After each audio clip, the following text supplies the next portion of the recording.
Assalamualaikum warahmatullahi wabarakatuh. Selamat siang semuanya. Di kesempatan kali ini saya Ira Elviana dengan NIM 20080816214 akan menjelaskan tentang sejarah hukum Indonesia untuk mata kuliah pengantar hukum Indonesia. Sejarah sendiri memiliki arti catatan dari apa yang telah dipikirkan, dikatakan, dan diperbuat oleh manusia. Dengan demikian, sejarah dapat diartikan sebagai suatu pengungkapan dari kejadian masa lalu.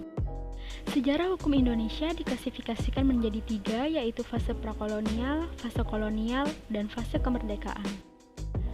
Fase prakolonial terjadi pada masa kekuasaan raja-raja di Nusantara seperti Kerajaan Kuta di Kalimantan Timur, Kerajaan Tarumanegara di Jawa Barat, dan Kerajaan Mataram Hindu di Jawa Tengah.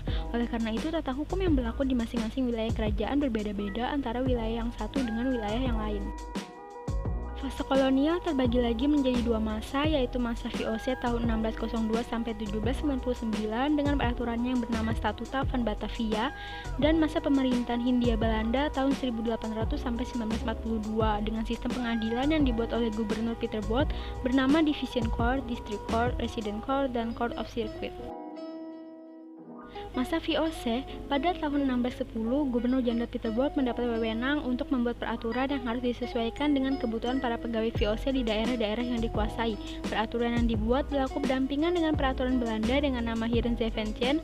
Maka pada tahun 1642 diumumkan di Batavia yang sekarang menjadi Jakarta dengan nama Statuta van Batavia sampai berakhirnya VOC dibubarkan oleh pemerintah Belanda pada tanggal 13 Desember 1799.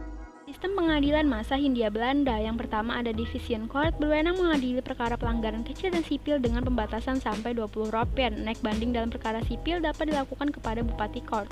District Court, wewenangnya mengadili perkara sipil dalam memberikan putusan. Bupati meminta pertimbangan jaksa dan penghulu. Kalau tidak ada kesesuaian pendapat, maka perkaranya harus diajukan kepada Resident Court. Resident Court sendiri wewenangnya mengadili perkara pidana dengan ancaman bukan hukuman mati. Dalam perkara sipil mengadili perkara yang melebihi 50 rupiah. Court of Circuit terdiri dari seorang ketua dan seorang anggota, bertugas sebagai pengadilan keliling dalam menangani perkara pidana dengan ancaman bukan hukuman mati. Dalam peradilan ini dianut sistem juri.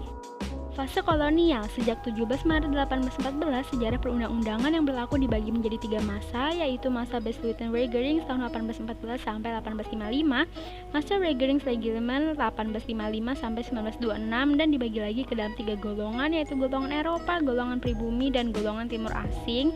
Juga ada masa pendudukan Jepang, dan yang terakhir masa Indie-Straßgelling tahun 1926 sampai 1942.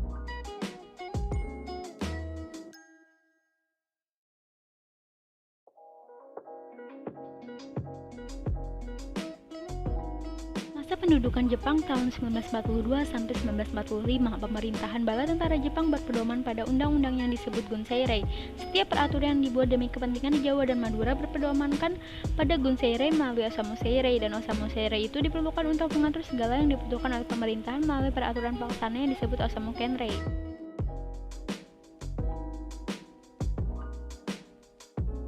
Fase kemerdekaan, kebijakan pemerintahan yang berpengaruh pada politik hukum di Indonesia dapat digolongkan menjadi tiga masa, yaitu masa Orde Lama, masa Orde Baru, dan masa Reformasi.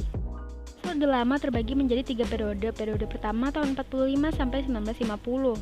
Sejak 18 Agustus 1945, tata hukum positif di Indonesia adalah sistem hukum yang tersusun atas subsistem hukum adat, hukum Islam, dan juga hukum Barat. Perubahan penting dalam pelaksanaan hukum pada masa ini adalah penyederhanaan dan unifikasi badan pengadilan ke dalam pengadilan negeri, pengadilan tinggi, dan Mahkamah Agung dengan menunjukkan hukum acaranya. Masa Orde Lama periode 1950 sampai 1959. Pada masa ini pemerintah sudah dapat menciptakan sejumlah peraturan perundang-undangan, juga berhasil menyelenggarakan pemilu dengan menghasilkan DPR dan terbentuknya Badan Konstituante. Masa Orde Lama periode 1959 sampai 1965. Pada masa ini dengan dikeluarkannya dekret pada tanggal 5 Juli 1959 oleh Presiden Soekarno atau yang dikenal dengan Dekret Presiden, produk perundang-undangan pada masa ini termasuk juga Undang-Undang Nomor 5 Tahun 1960 tentang Peraturan Dasar Pokok-Pokok Agraria atau UUPA, sekaligus menyatakan sebagian besar pasal-pasal yang tercantum dalam buku 2 KUH Perdata tidak berlaku lagi. Masa Orde Baru berlaku sejak terbitnya Surat Perintah 11 Maret 1966 atau yang biasa kita sebut dengan Super Semar.